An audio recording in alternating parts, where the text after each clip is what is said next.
एक आर्मी के जवान है जो हमारे बगल में बैठे हुए हैं और इनकी पत्नी, जो कि इनकी अपनी पत्नी थी, इनकी अपनी पत्नी ने इनके माताजी को मार दिया है और उस सदमे को इनके पिताजी स्वीकार नहीं कर पाए और उस सदमे से जो है कि इनके पिताजी का भी देहांत हो जाता है। एकरा के हम माई कह के बुलाए, जिंदगी भर के हमर माई दुनिया से चल गई और अभी आधा जिंदगी जी के जी। आप सोच सकते हैं कितना दर्द भरा है। हम दो भाई हैं, दोनों पुलिस में, पापा भी सर्विस में थे। तो जिस दिन का ये घटना है उस दिन अपने पत्नी से या अपने माँ से आपका फोन उन पे बातचीत हुआ था? ये उसने दीवार घसीट कर पूरे समाज के सामने घसीट कर लाई है, हाथ पकड़ के बोली आज मैं मारूंगी मारूंगी, और दरवाजा बंद करती है और ऊपर ऊपर 2 मंजिला पे ले जाती है और सिवा दीवार में सर लड़ाकर मारती है और मुझे फोन भी करती है कि हाँ मैंने मार दिया, और उससे पहले भी मेरे से बोली है कि हम मार दे। तो आप लोग इस फौजी भाई का सपोर्ट करिए और आप लोग कमेंट में जरूर लिखिएगा कि I support army man, I support फौजी, ये सब आप लिख के कमेंट करिएगा और ज्यादा से ज्यादा इनका वीडियो शेयर करिएगा, पुलिस प्रशासन के पास पहुंचाइएगा, देश के बड़े बड़े नेताओं के पास पहुंचाइएगा। पूरे गहना में 4 लाख का बनाया था, वो गहना भी लेकर फरार हो गई है। वो गहना भी लेकर फरार हो गई। हाँ। उसको नहीं दिखा कि हमारी सासू माही चल बसी और वो उसको गहना का पड़ा था? उसको गहना का पड़ा था, वो गहना भी लेकर भाग गई है। अभी हमारे साथ एक आर्मी के जवान है जो हमारे बगल में बैठे हुए हैं और अभी इनके साथ एक ऐसा घटना हुआ है कि आप लोगों का रोंगटा खड़ा हो जाएगा। इनकी पत्नी, जो कि इनकी अपनी पत्नी थी, इनकी अपनी पत्नी ने इनके माताजी को मार दिया है और उस सदमे को इनके पिताजी स्वीकार नहीं कर पाए और उस सदमे से जो है कि इनके पिताजी का भी देहांत हो जाता है। और अभी हम बिहार के बक्सर जिला के कोपवा गांव में है, इनका गांव कोपवा पड़ेगा और इस आर्मी के जवान के साथ ऐसा कुछ हुआ है कि क्या ही बताएं आप लोगों को। ये देश का सेवा करते हैं, जब ये लोग जगते हैं तो हम लोग देश के अंदर खुशी से सोते हैं, चैन की नींद लेते हैं। और इनके माताजी इन्हीं के घर में जो है कि सुरक्षित नहीं थी और इनकी खुद की पत्नी ने ऐसा कर दिखाया है और जो इनकी पत्नी ने ऐसा करके और फिर से इनकी पत्नी जो है कि फरार हो चुकी है। ना वो थाना के गिरफ्त में है, ना ही यहाँ घर पे है, ना कहीं भी उसका पता नहीं चल रहा है और ये बेचारे लाचार हैं, रो रहे हैं, बिलख रहे हैं। इनके परिवार वाले सब लोग जो है कि रो रहे हैं कि आखिर क्या है स्थिति, हम आप लोगों को बताएं। क्या नाम होगा आपका? मेरा नाम सूरज कुमार है। अच्छा, कहाँ पे आप पोस्टेड हैं, क्या जॉब करते हैं आर्मी में? मैं आर्मी में उड़ीसा में हूँ सर। हेड कांस्टेबल है? हेड कांस्टेबल है सर। अच्छा, आप कहाँ थे जिस दिन ये घटना हुआ, आपकी माताजी को आपकी पत्नी ने मार दिया, तो आप कहाँ थे? मैं ड्यूटी में था, मगर मैं छुट्टी निकल चुका था, मैं आधे रास्ते में था। हाँ। तो आधा रास्ता ही में ही ये घटना घटी है सर। कहाँ आपका ड्यूटी है? उड़ीसा में सर। उड़ीसा में।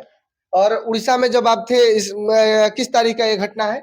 14 तारीख है सर। 14 तारीख का। यस। यानी कि मतलब आपके माँ के बीच में और आपकी जो पत्नी थी, उन लोगों के बीच में इतना बनता नहीं था, हमेशा लड़ाई झगड़ा होता था। क्यों ऐसा घटने को अंजाम दे दी? क्यों आपकी माँ को मार दिया आपकी पत्नी ने?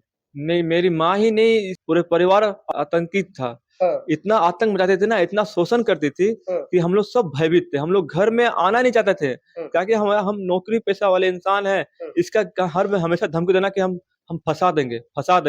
जैसे हमारे बुजुर्ग माँ बाप थे तो उसकी सेवा पाने के लिए हम लोग तो सर्विस करते हैं। तो मेरी बहन आती थी सेवा करने के लिए, मगर उनको भी वो टिकने नहीं देती थी और वो 112 नंबर फोन करके पुलिस को बुलाकर वो उनको प्रेशर से दबाव देके भगा देती थी। क्योंकि आज तक का आज इतिहास रहा है कि सास ने पतोह को मारा है, मगर पहली बार इतिहास में पतोह ने सास को मार दी है। अच्छा, यहाँ आपके घर पे कौन-कौन रहता था? मेरी माँ बुजुर्ग और मेरे फादर और पत्नी रहती थी। यानी कि बस इस घर में 3 ही लोग रहते थे, आपकी माताजी, आपके पिताजी और आपकी पत्नी, जिसने जो है कि अपने सास का ही हत्या कर दिया। हाँ, यस सर। निर्मम तरीके से हत्या की है। उसने दीवार घसीट कर पूरे समाज के सामने घसीट कर लाई है, हाथ पकड़ के बोली आज मैं मारूंगी, और दरवाजा बंद करती है और ऊपर ऊपर 2 मंजिला पे ले जाती है और सिवा दीवार में सर लड़ाकर मारती है और मुझे फोन भी करती है कि हाँ मैंने मार दिया, और उससे पहले भी मेरे से बोली है कि हम मार दे, और यानी मार कि दी। धमकी देकर वो मार दिया। पहले ही फ़ोन पे बोली है कि मारम और फिर मार के भी फ़ोन करती है कि मार देनी। हाँ, मार देनी। और आपके कितने भाई-बहन हैं? हम 2 भाई हैं, दोनों हम लोग फ़ौज में हैं सर, वो भी बाहर रहते हैं। आपके वो बड़े भाई हैं, हाँ सर। वो भी फ़ौज में ही हैं। हाँ सर। और आपकी बहन? बहन 3 है, तो अपने उनकी शादी-विवाह हो गया, वो भी बाहर अपना-अपना परिवार सँभालती हैं। यानी कि यहाँ पे कोई नहीं रहता था। कोई आपके माताजी, पिताजी और पत्नी के अलावा इस घर में कोई नहीं रहता था। ये कोई भी रिलेशन वाले आते थे ना, टिकने नहीं देती थी। इसकी थिंकिंग थी कि किसी तरह हमको माँ-बाप और मुझे मार कर हम अपने घर पे कब्ज़ा कर लें और पूरे पैसे पे कब्ज़ा कर लें, ताकि हम इसका ऐश-मौज करें। ताकि कोई भी हमारा फैमिली परिवार आता था ना, तो किसी न किसी तरीके से उसको फंसा कर कुछ बोलकर 112 नंबर पुलिस को बुलाकर उसको यहाँ से भगा देते थे। आपकी बहन लोग भी यहाँ पे आती होंगी अपने माता पिता का सेवा करने के लिए, उन लोगों को भी नहीं टिकने देती नहीं थी। देती थी, बोलती थी और ऐसे-ऐसे इल्ज़ाम लगाती थी ना कि समाज के सामने हम लोग को हमको बदनाम कर देती थी कि नहीं ये लोग गलत है। क्योंकि समाज यही सोचता है कि हाँ, ये ननद है जैसे आम औरों के और घरों में होती है कि हाँ भाई, ननद चाहे माँ शोषण करती है, मगर हमारा घर ऐसा कुछ नहीं था। हमारा घर मान लीजिए बुजुर्ग माँ-बाप थे और एक पत्नी थी, तो शासन करने वाली बात तो यहाँ कुछ था ही नहीं। सही बात। तो फिर तो शासन करने मैं उसका ये सोच था कि माँ-बाप को मार देते और उसने अपनी सोच को साबित भी की। माँ का निर्मम हत्या कर दी। अब बुजुर्ग पापा बेचारे जब से सुने कि हाँ भाई माँ का देहांत हो गया, वो सदमे में उनका वो भी अपना प्राण को त्याग दिए। अच्छा, जिस तारीख को ये घटना आप बता रहे हैं 14 अक्टूबर का घटना है, तो उस दिन आप उड़ीसा में ही थे, ड्यूटी में पोस्टेड ही वहां पर थे जिस दिन का ये घटना है 14 तारीख का?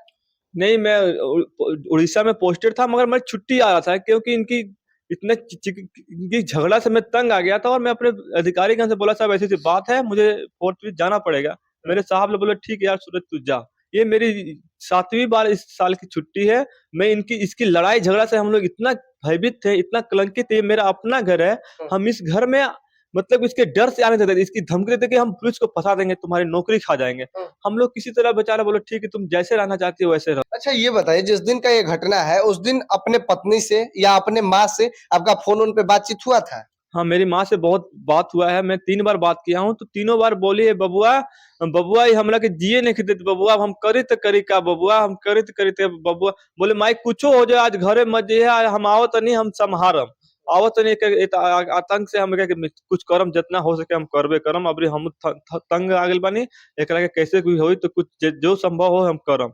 और उसी मतलब कि आपके अपनी माताजी से उस दिन 14 तारीख के दिन बात हुआ था, तो झगड़ा हुआ था, आपकी पत्नी आपकी माँ को मार रही थी या प्रताड़ित कर रही थी, तो वो फ़ोन पे आपकी माँ रो के, बिलख के बता रही थी कि बबुआ आज ये हमको मारेगी या ऐसे कर रही है, वैसे जो भी कर रही हो आपके माँ के साथ, वो सब कुछ आपकी माँ आपसे फ़ोन पे बता रही थी रो-रो के। हाँ, बता रही थी सर, उससे पहले भी इसने चाहा था कि एक दिन मार देंगे, परसों लेकर चाह रहा था कि गला ही काट देंगे। हाँ। इतनी क्रूर थी कि पता है क्रूर थी कि वो बोली मैं गला ही काट दूँगा, मगर उस दिन किसी तरह कोई था उसने बचा लिया। उसका मेन मकसद था किसी तरह मार के इनके परिवार को बर्बाद करके पैसा को लेकर और हम फरार करें और ऐश करें। तो जब लड़ाई झगड़ा 14 तारीख के दिन हुआ था, तो फिर उस दिन आपने माँ से बात करने के बाद पत्नी को भी तो कॉल लगाया होगा कि तुम क्यों मेरे माँ के साथ ऐसा कर रही हो या क्यों लड़ाई कर रही हो? कुछ पत्नी से भी तो बात उस दिन हुआ होगा ना? पत्नी को मैं समझाने के मकसद से फ़ोन करता हूँ, मगर उसके उसके ऊपर खून सवार था। आज वो चैलेंज करती है कि मैं मारूँगी, मारूँगी, आज हत्या करूँगी, चाहे मुझे जेल जाना पड़े, चाहे कुछ भी हो। मैं आज मार के रखूँगी और मार देती है और फिर मुझे बोलती भी है फ़ोन करके कि हाँ, आज मार देनी, मार देनी, मार देनी। समझिए कि एक ऐसी कलयुगी पत्नी कि जो मारने से पहले भी कॉल करके अपने पति से बोलती है कि आपकी माँ को हम मारेंगे, मारेंगे, और उसके बाद जब इनकी माँ को मार देती है तो उतना से पेट नहीं भरता है, तो उस माँ के बेटे के पास कॉल करती है और बोलती है कि आपकी माँ को हम मार दिए, मार दिए, मार दिए। 3-4 बार जो है कि मार देनी इनसे बोलती है इनकी ही पत्नी, और उसके बाद जो है कि यहाँ से फरार हो जाती है। तो आप लोगों ने जब वो मारी तो यहाँ लोग नहीं जुटे या आप लोगों ने पुलिस प्रशासन में एफआईआर करके उसको पकड़वाने का प्रयास नहीं किया है? सर वो बहुत ही क्रूर थी, उसने क्या करके रखा था जैसे जैसे वो दरवाज़ा लेकर आई है घसीट के दरवाज़ा बंद कर दी थी। मेन डोर जब बंद कर दी थी तो फिर हम लोगों ने बताई जब मुझे कि ऐसी-ऐसी बात है, वो वीडियो कॉलिंग करके दिखा रहे कि हाँ, माँ ये हो गई। तो मैं सोचा कि माँ लड़ाई झगड़ा में बेहोश हो गई होगी, इस तरह पड़ी हुई थी। तो मैं अपने दोस्त को बताया कि भाई ऐसे-ऐसे बात जल्दी जा लो तो देखो लोग क्या हो गई। तो ये अब मेरे दोस्त लोग आए हैं तो आधा घंटे तक दरवाज़ा नहीं खुली। उस दौरान इसने क्या किया है कि जितने भी सबूत हो जैसे आगे का दाँत तोड़ दी थी, कान बहुत बुरी तरह ब्लड आया था, उस सब ब्लड-व्लड सब सबूत को उसने मिटा दिया है। उसके बाद आधा घंटे के बाद दरवाज़ा खोली है। तो आधा घंटा के बाद जब दरवाजा खोली है तो पुलिस प्रशासन या अगल-बगल के लोग, गाँव जवार के लोग यहाँ पे आए होंगे, तो सबने उससे पूछा होगा ना कि तुमने मार दिया या कैसे हो गया? तो वो क्या बताई होगी? वो बहुत क्रूर थी और इतनी शातिर थी। देखिए आप एक इंसान है, चाहे एक इंसान नॉर्मल इंसान के जैसे मेरी माँ मर गई, चाहे सासू माँ मर गई, तो एक इंसान क्या रोता है, बिलखता है, मगर उस क्रूर ने क्या बोला? उसने कुछ ऐसा नहीं किया, रोना, बिलखना ये सब कुछ नहीं किया। कुछ नहीं किया। वो सो रही थी। और रो रही थी और सो रही थी और बार-बार चूल्हा को अपने पेट भरने पे लगी थी और मेरे से बोल रही थी कि हार्ट अटैक से मृत्यु हो गई। वो मृत्यु प्रमाण पत्र मुझे दे रही थी कि हार्ट अटैक से मर गई है। ओह! सोच सकते हैं इतनी शातिर और इतनी क्रूर थी। आप कब आए यहाँ पर? मैं 15 तारीख को आया हूँ सर। तो 15 तारीख को आए तो माता जी का जो मतलब लाश वगैरह या जो भी होगा, माता जी का आपने दर्शन किया होगा, अंतिम दर्शन? अंतिम दर्शन किया था सर। अब तो क्या बताऊं, अभी तो जिंदगी भर का तपस्या मेरी माँ का भंग कर दी। अब मेरी मुझे कोई बबुआ बोलने वाला नहीं रहा। अभी तो मैं तो मैं तो कहीं का ना रहा। मैं तो मेरा तो माँ बाप दोनों निकल गए। अब मैं किसको पापा बोलूंगा, केकरा के हम माई कह के बुलाए। जिंदगी भर के हमार माई दुनिया से चल गए, और अभी आधा जिंदगी जी की जुई। आप सोच सकते हैं कितना दर्द भरा है। हम दो भाई हैं, दोनों पुलिस में, पापा भी सर्विस में थे। तो हम लोगों की तमन्ना थी कि हम अंतिम विदाई लाड प्यार से, सेवा सत्कार से दे, मगर इसने बीच रास्ते में ही हत्या कर दी और अपनी मेरी सपना जिंदगी भर के लिए अधूरा करके चले गई। बताइए, यानी कि इनके पिताजी भी उस सदमे से नहीं निकल पाए और पिताजी का भी देहांत हो जाता है। आपके मतलब माताजी के देहांत के बाद पिताजी का कितने दिन बाद देहांत हुआ? जब मेरी माँ, उनको पता चला कि मेरी माँ इस दुनिया में नहीं रही, तो उसी दिन बोला कि अब हमू मर जाए, अब हमू मर जाए। उसी दिन से उन्होंने अन्न पानी का त्याग कर दिया, और 2-4 दिन के बाद ही उनका भी स्वर्गवास देहांत हो जाता है। और देहांत नहीं होता, सदमे से मर जाते हैं। देहांत इसको हम नहीं बोल सकते। एक इंसान जब अन्न पानी त्याग देता है तो उनको सदमा बोलते हैं, कि सदमा से बेचारे प्राण को त्याग दिए।